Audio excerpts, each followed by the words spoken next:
Welcome to By the Numbers. This is a new program that will focus on an issue that is actually a major topic of discussion by town officials in both Whitman and in Hanson, homeowners, parents, educators, and yes, even some conversation on social media. What are we talking about? We're talking about budgets. Not just the municipal budget, but we want to talk about department budgets, school budgets, right up the line to the state budget.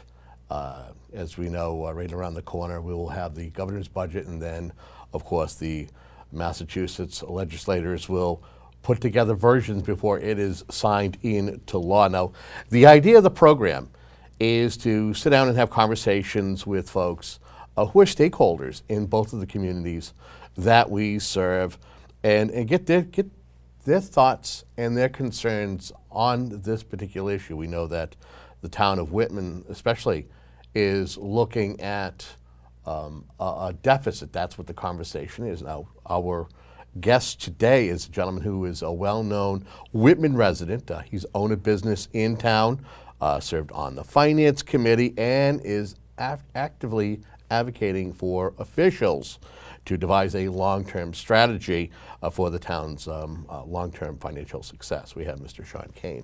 Welcome to the program, sir. Thanks for having me. For those who don't know, I might have left out a couple of things. You're a little bit more well-renowned than just being someone on the FinCom and a business owner. Yeah, I teach in Brockton. I work at a small school for students who struggle with addiction. So this is my 19th year teaching, actually. So I feel like I've been in education for a long time, working with an alternative ed population. I was at Whitman Hanson for a number of years and had a great experience there. So that's really where my true passions lie. What is it about a municipality and its finances that made you want to become more involved with the process? And it's funny you ask that question because my wife or others will say, Shawn, how come you're spending so much time on this issue? What do you get out of it, or what are you looking for? And some people ask, do you want to be a selectman or whatnot? And honestly, I don't. The thing that really burns in my mind as I often sit at selectmen's meetings, or if I'm at a finance committee meeting, is really what I see in the classroom. When you're in the classroom, it's kind of like the front line of an organization that starts really at the Board of Selectmen. And I feel like when there's a bad budgetary year, programs like mine are often marginalized. And for years, I would focus on students and do the best that I could just within the classroom space. And I found that really without the big picture, top-down organization, people like me, whether you're an everyday fireman or an everyday policeman, somebody who works at the town hall, unless the organization is in good shape, you always have this underlying sense of anxiety or whatnot. I'm a special education teacher, but like I said, I work in alternative ed. And the funny thing about alternative ed compared to special ed is you can have a child with Down syndrome, say. And when I was at the high school, Whitman Hanson, I helped to teach a gym class with children with intense special needs, and it was like one of my favorite parts of the day.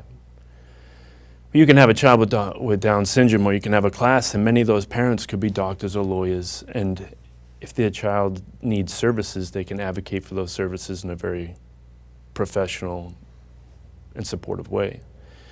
But the unique thing about alternative ed is a lot of the kids have parents who are struggling, and they come from families that are struggling. And you can see how in a bad budgetary time, kids in alternative ed are likely to get marginalized more than others because they often don't have an advocate for them.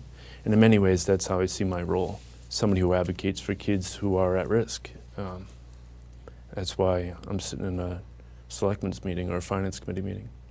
Yeah, I don't think folks realize that you served on the Whitman Finance Committee for 2 years. What was that experience like? It's great. I think the guys are really dedicated, and I learned a lot. Before I was actually on the finance committee, I was in the room for a number of meetings, for probably 10 meetings. Pretty quickly, I learned that if you want to develop a comprehensive knowledge about the town, all the departments and the nuts and bolts about how they run, you should go to the finance committee. At the selectmen's meeting, they may be talking more big picture stuff. At the finance committee, they're talking nuts and bolts. And I really want to know nuts and bolts about how the organization is run. So I went there to learn, and I feel like I learned a lot. In addition to that, before I was appointed, and I think in many ways I was appointed because I was sitting in the room for a number of meetings, but I really wanted to do a lot of research on how municipalities are supposed to run, ideally. And I think right at about the same time, the Baker administration put out a comprehensive website and publications that had to do with best practices. And going in, because I'm not really I have a master's degree, but I'm not really well schooled as far as finance. My father owned a restaurant and I owned a business and that kind of thing, but as far as bigger organizations, I really wanted to do a lot of research before I joined the finance committee, in addition to learning the nuts and bolts of how Whitman is run. So the Baker administration put out a number of best practice publications that really made it really obvious. This is what, if your town is in a difficult financial situation, you should do these things, do these core things, and this is what will help. In addition, the finance committee association puts out a manual. The Board of Selectmen, they have a manual that they can follow. And the best practices that the Baker administration were highlighting were really embedded in those manuals. So for anybody who's really interested, you don't have to go too far to really read about the best practices that a finance committee or a Board of Selectmen or that a town administrator should implement. It seems like each year at town meeting, there are officials who will get up and say that the town is continuing to have issues generating revenue, and the state is not giving its fair share of local aid. In your opinion, strictly in your opinion, do you think that's the case? No, I don't think that's the case, and I'll tell you why. Maybe 5 years ago, if you were to say that to me, I would have stood right in line and I would have been banging down the doors of the State House saying we need more money. But honestly, after evaluating the numbers, and another initiative that the Baker administration did was they took a lot of the local town numbers and they put them up on the website so that people can compare. How does Whitman compare to East Bridgewater? How does Whitman compare to Abington? For regional schools, how does Whitman-Hanson compare to Bridgewater-Raynham and other regional schools? So they want people to have a better understanding about these comparisons so people can gain a better knowledge. At least that's what the documentation says. And I took that seriously, so I spent a lot of hours really analyzing our town compared to our other towns.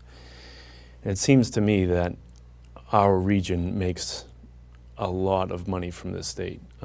If you look at the foundation formula, based on that formula, we've been given a significant amount of money. And your knee-jerk reaction is to say, well, the formula's broken, we should change the formula. But I think people need to be careful. The things that they look at, it's not a simple formula, but it's not that complex. So there's some research where you can learn about how they do this, but they take into account median household income, they take into account property values, they take into account inflation. So if you're on the western part of the state, that's not the same if you lived in Quincy. So I think there's actually 6 core variables that they analyze, and based on that, we make a lot of money from the state. We get a lot of state aid. So we've been held harmless. And periodically we get small amounts of money, but to make an argument, to make a sound, valid argument that we should get more money when our neighbors don't, I don't see the math behind it. And the reason why I really feel strongly about this issue is because I think the school committee is really sending the wrong message. I believe they're giving false hope. Right now, people need to be told a bitter truth. They should be told, realistically, we're not going to get more money from the state. That needs to be the case. If we do, it's just going to be these small amounts of money, nothing that's really going to create a sustainable budget. So now that you know that, as difficult as it sounds, we now need to think about creating a sustainable budget. And I think that's the truth. It seems like the past 2 years, year and a half, we've been told that the town of Whitman is facing a sizable deficit for fiscal 2020. Yeah. Are officials doing enough to tackle this issue, and are they being transparent enough? No, I don't think they are. If you look at the timeline, I guess, even if you look back at this year, just this past year, I gave a presentation at the Selectmen's meeting last January on behalf of the Finance Committee. We took best practices from the state and we collectively said, this is what we think we should be done. We think there should be a 5-year capital plan. We think there should be budget policy that's in place, financial policy that will guide our spending and borrowing practices. There should be a budget document. The budget document is the transparency that you're talking about. It's the main communication tool that a town uses to say to its residents, look at these charts, look at these graphs, take a look at the history that will kind of tell a narrative of how things came to be this way, and then look specifically at where we need to spend money so that we can create a sustainable budget. All of this, once those things are in place, you can create a financial forecast that's somewhat realistic. So if we don't do this 2 years from now, this is what it'll look like 3 years from now, 5 years from now. Anything beyond that seems to kind of, is more difficult to predict, but that seems to be what best practices point towns to do. They want you to be able to create those core things. So we said this. And at the meeting, Dr. Kowalski said, well, what do you think the first step is? And I said, well, I think we should implement a bylaw. This is a recommendation from the state. They say the first step is to implement a bylaw so that once the bylaw is in place, both the public and the town, department heads and whatnot, know what to expect. So that's what I recommended. And then when we got into the subsequent meetings, we really focused on that, last fiscal year's budget. And at every meeting, I think just about every single meeting, I kept saying, well, what about the bylaw? I'd raise my hand at the Finance Committee meeting and I'd say, I really think we should make a recommendation to the Board of Selectmen that we really want to implement a bylaw. And they really created some pretty good tension. And then they really, I think their argument was, not everybody, but the argument that the committee went with was the Selectmen write policy and the Finance Committee don't. Therefore, if they're going to implement a bylaw, it's on them to do so, not for us. And that's kind of how the fiscal year ended leading up to, or that's how our meetings ended leading up to the town meeting. But what happened after town meeting is what really got me concerned. I resigned from the Finance Committee because I really think that this year's budget is really problematic, and I wanted to be in the Selectmen's meeting more often, in many ways to help write policy or to influence the group to write some of this policy and to implement it. So I made that choice strategically. In June, when I brought up the bylaws in 2 meetings, I was scolded pretty good by Mr. Lynham.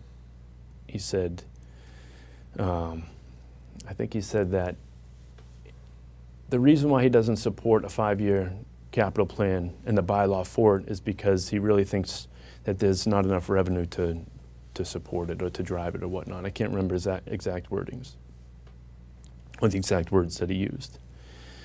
And I know it's a long answer to this question, but I think it is important to me.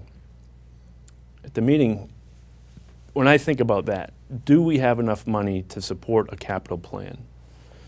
Well, just so people who are listening know,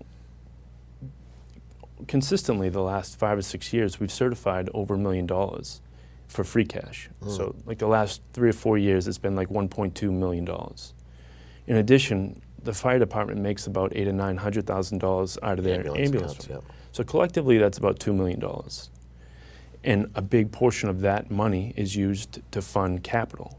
So to say that we don't make enough money to support a capital plan, to me, is not a valid argument. In addition, there's the enterprise fund with the water and sewer. And there's all sorts of things that we need to do as far as roads and drainage, and there's a lot of capital needs that need to be addressed, a new DPW. So capital is a major source of tension for us. So I was not really happy with his argument as to why we didn't need a capital plan and a bylaw. So I really went back and I was reading through old annual reports. And what I found was in 2015, there is a bylaw on the books that says the town should have a 5-year capital plan that's presented to the Board of Selectmen by the Building Facilities and Capital Expenditures Committee, and it's supposed to be presented by January. So I brought this up at the Board of Selectmen's meeting in October. I think it was October. And I was pretty upset about it. I felt like for a number of meetings I had been talking about a bylaw, and here it was on the books. And I should have known that it was in the bylaws, but a little backstory on that. I know I'm kind of rambling on, but again, this is important to me. I asked for the bylaws when I joined the Finance Committee, and I was given a copy of the bylaws, but it was from, say, 2004, and it was an informal copy of the bylaws. Right now, the town doesn't have an official publication of the bylaws. So I did read through the bylaws, obviously. I read through them thoroughly a couple of times when I was on the Finance Committee because I take that stuff seriously. But this was an addition that was voted at town meeting, so it wasn't on that bylaw for me to see. So I didn't know about it, and it wasn't until I went back and I read the town report that it was supposed to be there. And for the last 3 years, or for the last two years, and it's January now, so I expect that there'll be a 5-year capital plan presented hopefully at the next meeting. It's January. So that kind of misinformation really does... It's coming back around to the transparency part of this, right? Right, and the need for a budget document and to follow through with best practices and make sure that people understand the situation we're in. And so part of me is frustrated, part of me is really motivated because of my academic background and the classrooms that I teach in. I feel like if you're going to ask people for money, which there's a good chance we're going to do, you really should do your due diligence and put your best foot forward. And right now, I guess long answer to your question is no, I don't think they're doing everything they could be doing. They should be doing more. You mentioned in regards that you attend these selectmen's meetings on a regular basis, and when prompted or allowed, you will go up and ask, where do things stand regarding the budget strategy that they're supposedly putting together? Yeah. Do you feel that the board is listening? Do you feel that you're being listened to? And do you feel that not just you, but any resident who has a concern or a question is being listened to? It's kind of a funny question because for me, I'm focused on making solid arguments. I want to make a good, sound argument. I want to create a fiscal option that's going to help the town. That's what I wake up for early on Saturday morning so I can do research and write. That's what I try to do. And I want to put it on social media so people can rip it apart. I like getting feedback because if I have holes in my argument, I should change it, you know? And there's a lot of people in the community, I mean, there's some foolishness, but there are some people in the community who can articulate what you're doing. Exactly, and they give me direct feedback. Sean, have you thought about this, or maybe this angle? And I think that's, if I can present a sound argument to social media and to the Board of Selectmen, and it's backed by research, and it's in line with what I believe to be in the best interest of the town, then that to me is a good option.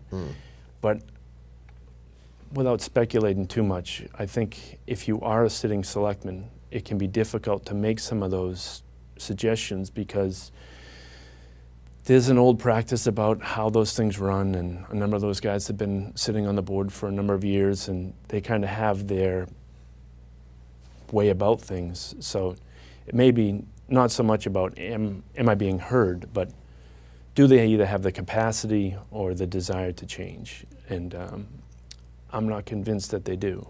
Yeah. Okay. Just a quick warning to our viewing audiences. We typically try to do 30-minute programs. This may tend to run a little bit longer, whether it's 5 or 10 minutes.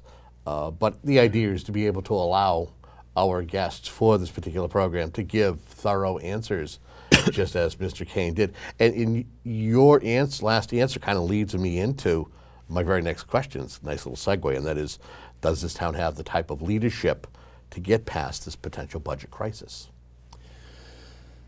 I'm a fan of organizations that have structural leadership, policy, budget document, the financial policy, the strategic plan, the capital plan. Those are the things that make, for me, organizations successful. So any organization that is contingent on one person or a small group of people is fragile and not very stable. And I think Whitman has been run by a small group of people over the last number of years, and I think that inherently makes the structure then not very stable. I would like to see a strategic plan, I'd like to see a capital plan, I'd like to see that financial policy, and then people can come and go and the organization will flourish or be stable at least and predictable. That's the type of leadership that I believe in. If it was given you as a project to devise a 5-year plan to right the town's financial ship, what changes would you make in regards to whether it's how departments assemble their budgets? Would you seek an override? And maybe restructure any debt the town has currently? That's a good question. I think the strategic process really would surface any true answer. And for me, that's a big deal. When you think about the strategic process from beginning, middle to end, you're taking in feedback from thousands of people, and you're analyzing that feedback and you're developing strategies based on that feedback, so then any goals or objectives that you write is relevant for what they say. And to go back to your leadership question, the best organizations are democratic. I believe that, so to say, for me to sit here and say we should do this, this, and this is against my philosophy. I think the first thing to do is to start by listening. That is the strategic process. You gather information. I think the new research on the data analytics, strategically embedding that within departments so that you can get more feedback fluidly, so that you can, one, track data to see if you're achieving objectives, and two, to modify those objectives so that they're in line with the best interest of the people that you're serving. That's the stuff that I love. I think there's a lot of, on the one hand, innovative practices that use technology to support those initiatives. But then there's also just the sound, conservative, financial, and democratic principles that really should guide what we do. You mentioned earlier in regards to the schools, school district takes up a large portion of not only Whitman's budget, but Hanson's budget as well. And we get the annual assessments, and there's usually a lot of conversation about whatever the percentage is. We know that Whitman usually tends to have more students in the school district, which means that they're going to pay a higher ratio towards the assessment. Is enough being done to understand the finances of the schools? Again, that's another good question. The school puts together a good budget document. You can sit down and you can read through 60 pages, and it has the history, it has the executive summary, it has the revenue side, it has the expenditure side. But I think what some of the finance people are concerned about is they don't get to the real nuts and bolts of their accounting. So if they were to do that, I think that would help on their end with the transparency. They do a couple of things really well. But that aspect, I think, is something that they could improve, and it's doable for them. They have the Munis software, accounting software, that can create reports that is extremely precise. So if you have guys sitting on the finance committee, if you have men and women on the finance committee, or men and women in the selectmen room who want these reports, and you can provide those reports, that really helps with the transparency and building trust. To give a pretty good example of an area that I did get frustrated in a little bit was I had asked for the end of year report last year. So I had asked, I was on the finance committee, and I wanted to see the specific end of year report that the schools have to produce in October 1st, I believe, of every year. And it's a comprehensive report accounting report, and it breaks it down by function. So I read that this is an important report, I requested it, and I didn't get it right away. Maybe there was some confusion, but I'm not convinced there was. So I reached out to the Department of Education, their finance department, and I asked if they would send me the report, and they did. And I think for people who are watching at home, I think that's an important piece to consider. When you're a region or when you're a public organization, a lot of this information has to be available to you. It's a matter of jumping through hoops to get it, but if you're willing to jump through certain hoops to get information, you know, by regulation, you'll have access to that information. I think it would be better if that didn't have to happen. You know, things would be streamlined. If things could be streamlined more fluidly, I think that would help to break down some of those barriers. Did you have to get a hard copy, or were you able to get like a PDF or something?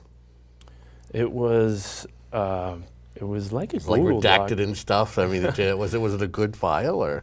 No, it was kind of quirky actually. I mean, I could read it, but it wasn't as compatible as you would think, or I did. But I was using a Chromebook, so maybe that That might have been the too. problem. Yeah. Okay. A couple more questions here, and again, we thank you for coming and joining us to sit down on this new program. There was a stakeholders meeting that was held during the summer of 2018 to get input from the residents as to what they wanted for services from the town. Did you have a chance to complete the survey, that little questionnaire, and did you feel that it was all that it could have been? And where do things stand, as far as you know, with the results? Do we know the results of that survey? Yeah. It's kind of a couple of questions. Yeah, no, that's fine. I think the school, the town should be doing way more of that stuff. To do one survey once a year that's going to be the foundation for what I hope to be a strategic plan, to me feels very stagnant. When Dr. Tarsi came and addressed the Board of Selectmen in June, I was there, and she was like, "Hey, I like working based on reverse engineering." She's like, "Tell me when you want it done. I can be flexible." She said, "I just have to work around my students. They start in September." She said, "And I can have a quick turnaround." She said, "Hopefully by the end of October." For whatever reason, and we could speculate, but the end of October came and went. Her students had their semester and now they're done. You know, we don't have the results of the survey, and I feel like it's extremely slow and cumbersome, this process. Again, I think we should be pulling information from the public often on a number of different levels. One of the issues I had with the survey, again, I love the idea of a survey, and I'm glad they did it. One of the issues I have is we didn't have a budget document last year. We don't currently have a budget document, which is the main communication tool that the town uses for the public. So I feel like if you were able to sit down and read through the budget document and then fill out the survey, that would be helpful. Even I suggested that they create like a supplemental budget document, just a little bit of background information, maybe a little bit of how things came to be this way, and a little bit of financial information about the town to give people a little bit of support to fill that out. But for me, I don't know exactly how they're going to use it, but it feels like they're going to weight it really heavily. So to ask people to fill out a community survey without giving them information to analyze before the survey, to me feels like it's lacking. And one quick example would be OPEB. OPEB is a major issue right now. Right. OPEB is the post-employment benefits that I know.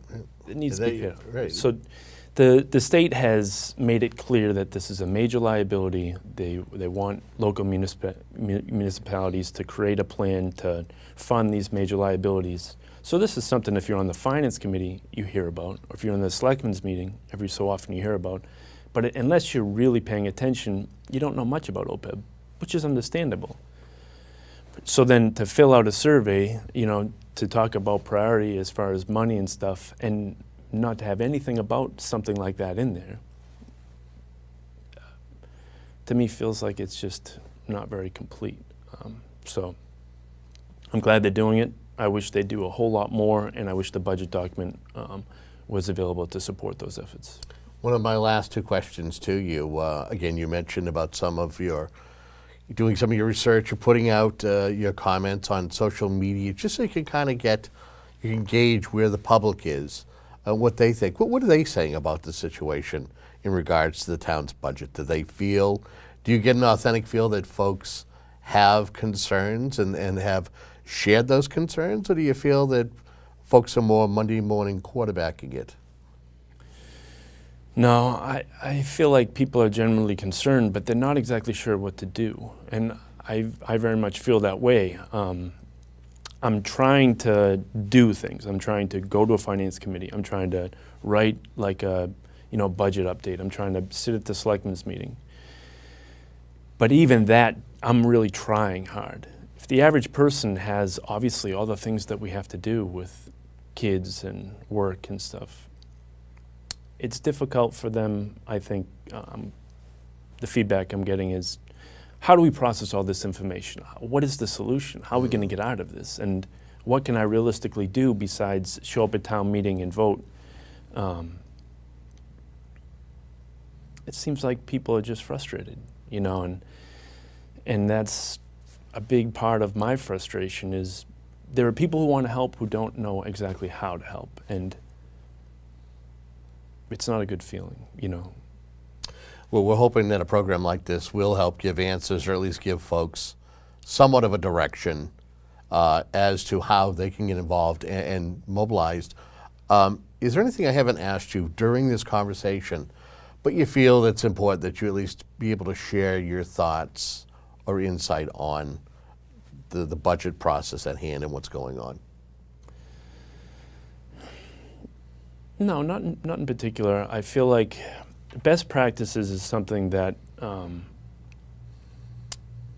it's something that people should really consider.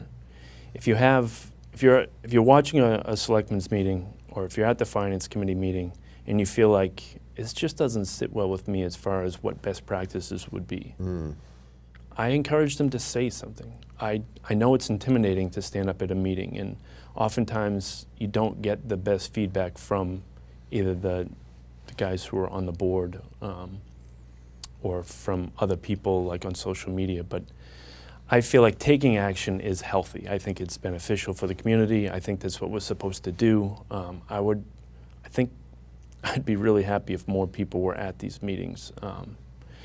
That being said, there are some sitting selectmen that I really appreciate what they do. I feel like one of my pet peeves is a selectman or a finance committee who shows up at the meeting, participates, and then doesn't think at all about it until the next meeting. There are guys like Randy Lamontina that is thinking constantly about these things and trying to follow best practices, and I appreciate that, even though he and I don't always agree. But that's a healthy relationship. I think so. I think the best committees have, Republicans and Democrats. I think that's how you create good dialogue and good balance and all that stuff.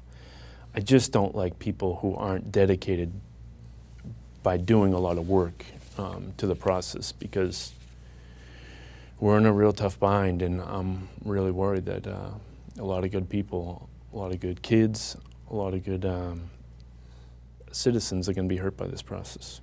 Well, I want to thank you very much for coming on the program. And I want to thank you for tuning in. We hope that you are getting something from this new program that we're doing called By the Numbers.